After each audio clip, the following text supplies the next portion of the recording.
cat in the corner, my big cat in the corner.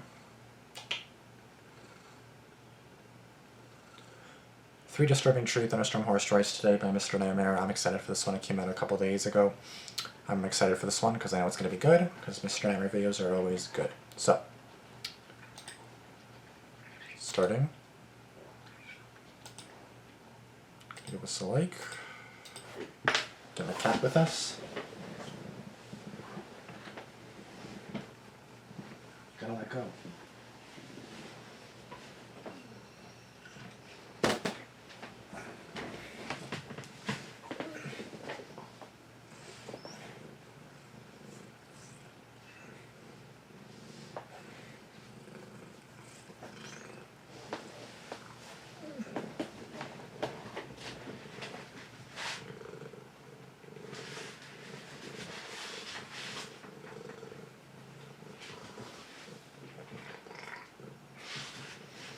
Anyways, I'll let her go, and we'll get going as well. So, 20 minutes, 3 Disturbing True Thunderstorm Horror Stories.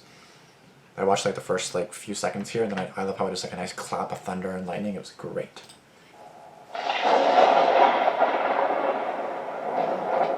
love a start like that. The month of August is full of thunderstorms where I live, which inspired this video topic. Thunderstorms evoke a certain emotion for me, as I used to love watching thunderstorms with my grandfather. Fragrance is something else that's very powerful in evoking emotions and memories. My grandfather had a very distinguishable scent that I still remember to this day. Through Scentbird, I knew it. I was going to say, wait a second. It's talking about smells, and it's talking about... I found reminds me of Mandarin, which also which the finest by the first. If you're in 55% off at Scentbird, you'll get Arthur. I was at a ripe young age where being left home alone was exciting. I was like 13, and my parents had just recently started entrusting me to be home alone overnight. The only condition was I couldn't leave the house or have anyone over, but I was fine with that.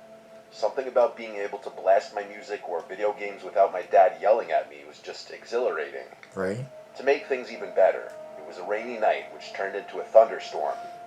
I sat outside under the awning for a while, watching the thunderstorm as I like to do. I've always loved thunderstorms. I've always loved thunderstorms too, but you gotta be careful. And again, I feel like each story here, each person's gonna say, I love thunderstorms, and then boom, something happens.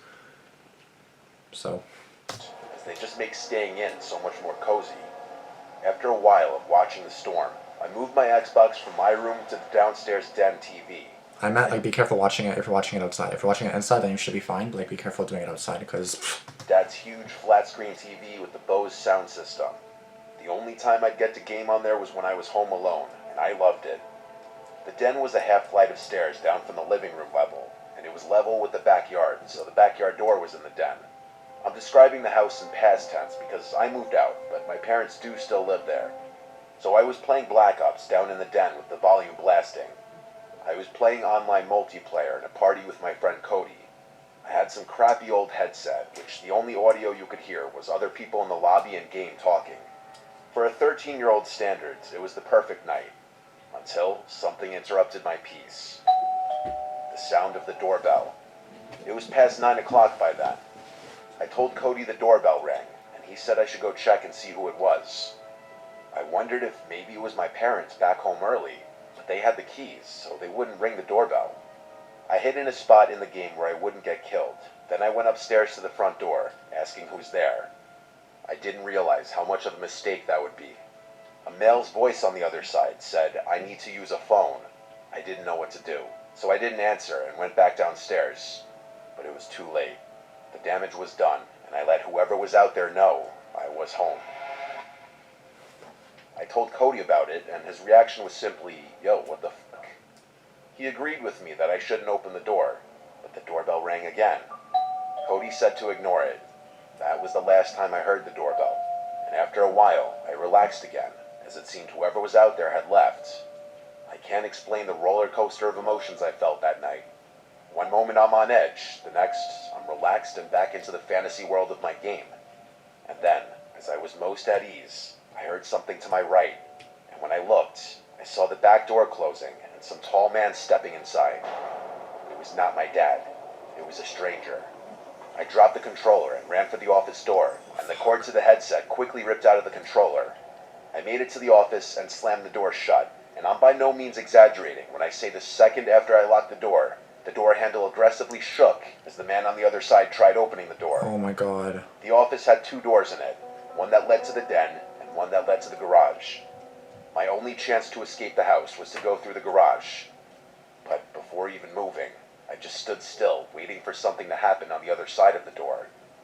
Seconds felt like minutes. The man knocked on the door and said, "Little boy, I just need to use your phone. I was stranded out in the rain." His knocks turned to pounds as his That's why you're coming after me, not just getting a phone and calling somebody. voice got louder. Like, unless you don't have a home, like, unless he has the only phone, then sure, I get it, but it's like running towards the door as if to catch him, like... And angrier sounding. It gradually turned to yelling and pounding. He yelled, "Open the fucking door, you little shit," as it sounded like he was literally trying to break down the door. No, I'm not doing that. I had no choice but to go through the garage. I pressed the button to open the garage door, and it was so loud and slow to open that I prayed the man couldn't hear it. As soon as it was up about halfway, I crawled under and ran through the storm a few doors down to our neighbor Julian's house, who I knew well because I used to play with his dog Copper when I was little. Excellent. I heard Copper barking as I rang the bell, looking back at my house, hoping not to see someone coming down the block. Julian opened the door, and I ran into his arms, begging him for help, as his wife came out of the kitchen in confusion. When I told them of the break-in, their demeanors instantly changed. Julian got the police on the phone and handled getting them to my parents' house. It was a long, long wait before the police were outside, and Steve and I went out to them. I told them the same thing I told Steve, and after they asked which door was unlocked, I said the garage. A couple of them went through the garage into the And then everybody was gone. house, and after maybe 5 minutes, they came outside with a man in handcuffs. They made sure he didn't see my face. After he was in a police car, they asked me if I knew that man, and I said no, of course I don't know that man. He had been telling the officers that this was his house and that I was his son. I could tell he was drunk or high or just generally crazy based on the things he was yelling and the way he was acting. He was brought to jail, and my parents had to be contacted regarding how they wished to proceed, and they pressed charges. His name was John McCarty. He got charged for, I believe, criminal trespass. It didn't make me feel any safer that that man would one day be out and know where I lived. Thankfully, it was just a random chance encounter. I don't believe he specifically targeted me or our house. So whenever he was released, he didn't come back. At least not yet. Honestly, that's crazy. Like that's always been a scary thing for me. In terms of, like, people breaking in the house, like, that's always been a huge fear of mine. Always. Always will be, always has been. That's why living alone is, like, a terrifying thought. Unless it's, like, a townhouse, or even if it's, like, a room where it's, like, a long hallway, and then it's, like, nighttime and dark and really eerie, and then you're all the way at the end of the hallway, and then you're all the way over here, your room's all the way down there, and they have to walk, and it's, like, through 2 in the morning, and you're, like... I don't know. Or, like, or even leaving. That's terrifying, bro. I hate nighttime. I hate how people are so fucking creepy, and I just fucking hate everything about nighttime. I never thought in a million years that anything truly horrific would ever happen to me. I'm an average person with a boring enough life that anything out of the ordinary was really out of the ordinary. This is why I was always okay with watching or listening to those creepypasta and true horror stories on YouTube. I still do watch them often, but after my own experience, these stories scared me in a whole new way. It was late at night, I'd say around 4 a.m., but I don't really know for sure, and everyone else in my house was asleep. So early my morning. mother and both of my grandparents. So early morning. For the past 2 months or so, we get at least one major thunderstorm per week, and it just so happened that this one decided to start earlier that night. Now, I always enjoy a good thunderstorm, especially at night when you can go sit by a window and just watch the lightning. But something about the wind of them always creeped me out. Maybe the fact that it could be soft or deafening and switch between the two almost instantly. But for some reason, wind has always given me huge creeps. Now, this night's thunderstorm was one of the worst we'd had in a long time. It sounded like rocks were hitting my window all night, but I was enjoying listening to it while I browsed Reddit, as I do. When all of a sudden, the power went out in the blink of an eye. This was kind of creepy, but I didn't really mind, because I had my data and a decent charge on my phone, so I continued browsing. I would always get a portable charger. I got 2, so even if the power goes out, I'm good for a little bit. After a little while, I started to get tired, so I figured it was time to shut my phone off and get some sleep. I placed it on the side table next to me and rolled over to go to sleep. I guess I passed out shortly after because I don't remember anything in between the rain hammering at my window and the eerie silence of a soft wind outside. I assume the rain stopped while I was asleep. I rolled over to get more comfortable because my side was hurting, and then I realized just how parched for water I was. I took a few minutes to try and fall back asleep again, but it didn't happen. My mouth was just too dry. I sat up, grabbed my phone, and turned on the flashlight so I could have a source of light to the kitchen to grab a glass of water and go back to bed. What time was it at this point? As I opened my bedroom door, I was smacked in the face with a blast of cold air. It was freezing in the living room. I quickly threw on a sweater and continued to the kitchen. As I was nearing it, I could hear the wind becoming louder and the temperature become colder. I reached the kitchen and walked in, grabbed a glass from the cupboard, and started to fill it with water from the tap. I took a quick glance around the kitchen and noticed something weird. The door to the patio was left open. Naturally, I was weirded out by this and a little scared, thinking of how that could happen. I ended up rationalizing to myself that my grandfather must have left it open earlier that night and just forgot about it. I walked over to the sliding door, glanced over my shoulder out of paranoia, and slid it shut and locked it. I fast walked back to my room just in case. I opened my door and closed it behind me, and then laid back down in bed, a glass of water on my side table and flashlight still in hand. I was able to calm myself down slightly, enough to turn off the flashlight and try to get some shut-eye. Something inside of me wasn't letting me forget the possibility that there might be someone in my house. I got back out of bed again and slid my chair from my desk to my door in an attempt to keep someone out. I then checked the closet again, just in case. I laid back down again and kept my flashlight on as a sort of nightlight this time. Under your bed? The most disturbing thing that's ever happened to me occurred. I felt a slight bump come from under my bed, accompanied Told you, check under your fucking bed. by a creak of the bed springs. I then realized I hadn't checked under my bed like an idiot. It felt like I was gonna vomit, and I leaned off the side of my bed and peered underneath. Fuck. Holy fuck, I didn't expect that. Oh my god. Oh, fuck. Oh my god. That was good, I'm not gonna lie to her, man. Or, fuck. Mr. Nightmare, that was good, okay? That was too good. Fuck.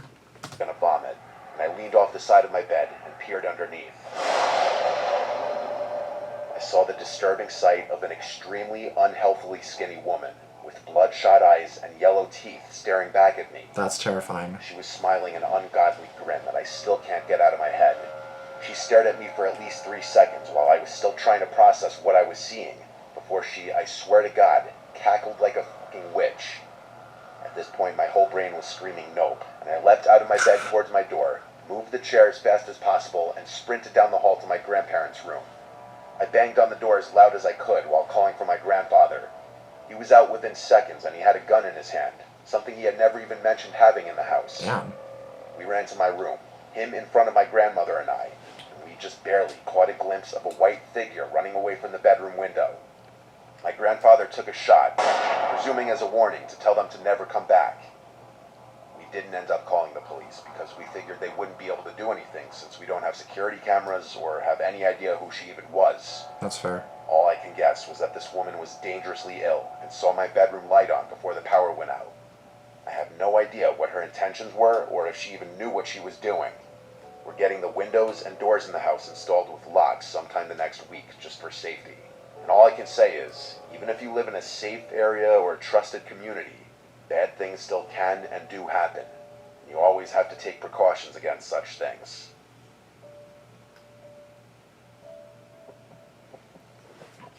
J-Dog.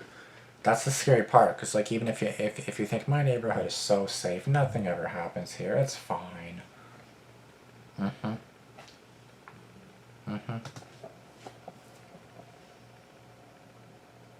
It was August.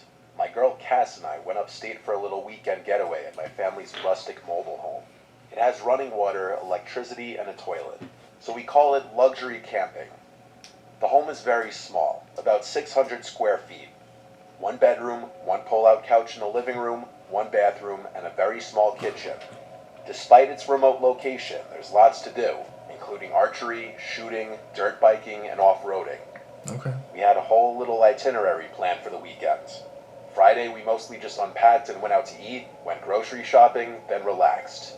Saturday, we did most of the stuff I just mentioned before, until it started getting really cloudy out, like storm clouds. We also could feel it in the air that a big storm was brewing, so we put all the stuff we took out back into the outbuilding. We put a movie into the DVD player as we cooked dinner. At some point while we were eating, we heard the sudden torrential downpour of rain on the roof of the home. Pretty soon, there were loud, thunderous crashes of lightning almost directly overhead. We both wanted to go sit outside and enjoy it as we ate.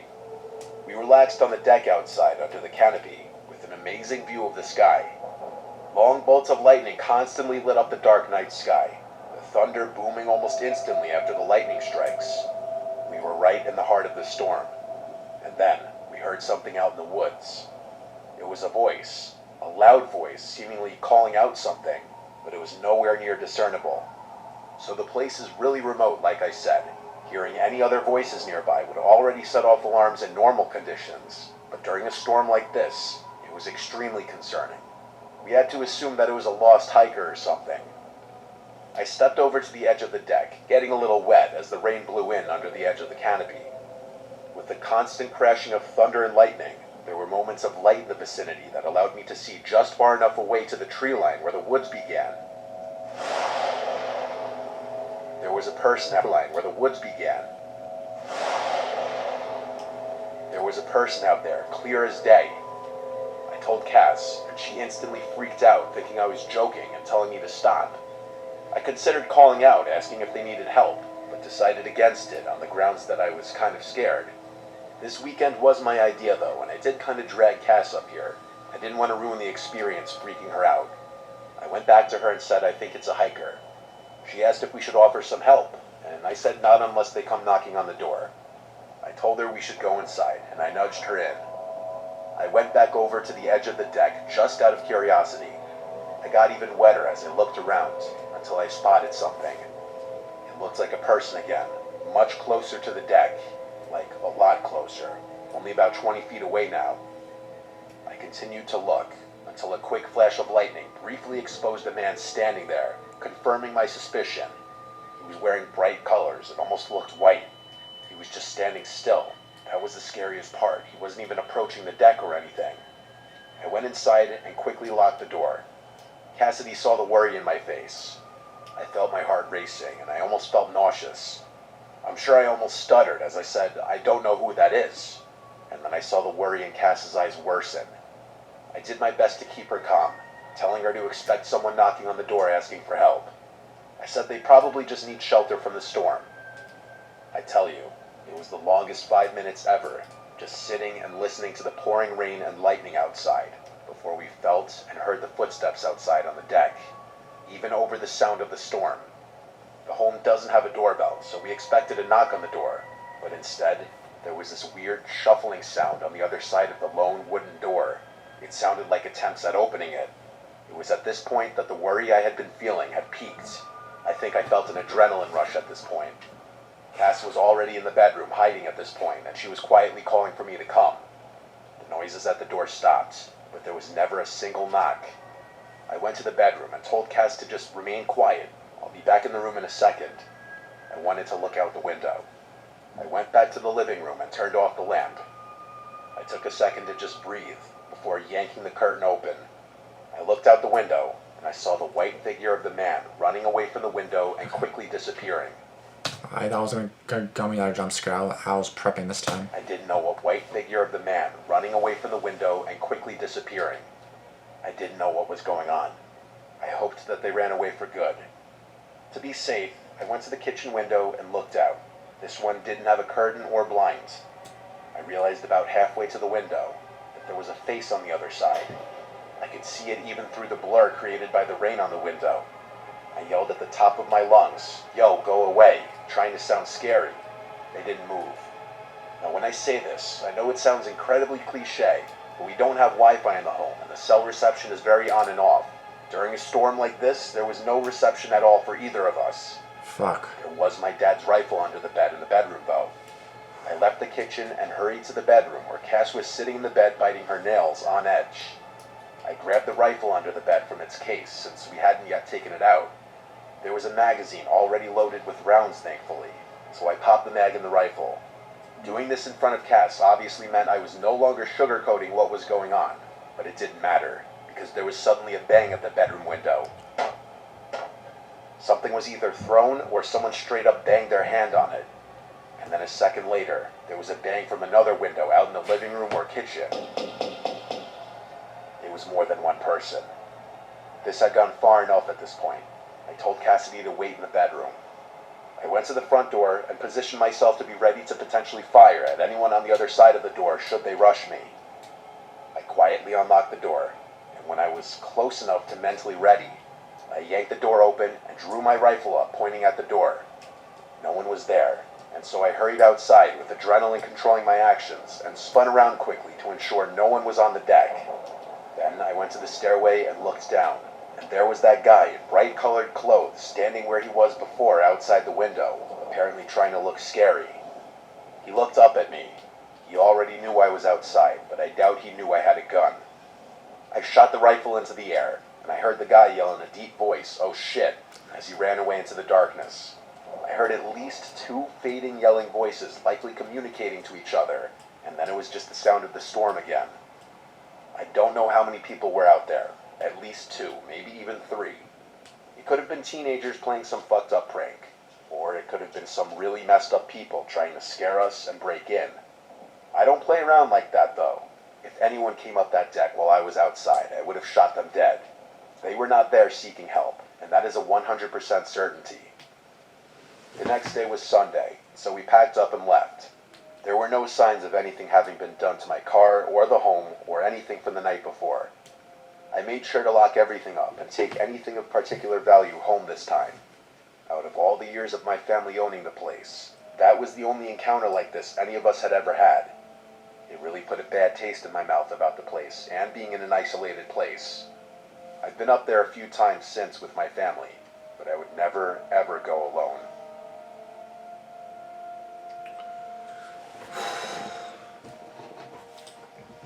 And I always thought, to be honest, that like thunderstorms, yeah, nothing's gonna happen during a thunderstorm. Like no one's gonna come outside, no one's gonna be outside my house wanting help, no one's gonna be nearby during a thunderstorm. Like, we're safe. This video confirmed, we're not. Video starts at yes. After 10 years, this man is still at the peak of horror stories on YouTube. I'm continually amazed that the prudent precaution of locking exterior doors escapes some people. Lock your damn doors, that's all you gotta do. Of course, people can break down the door, but it's like, at least in that case, you're not gonna be stupid for not, you know.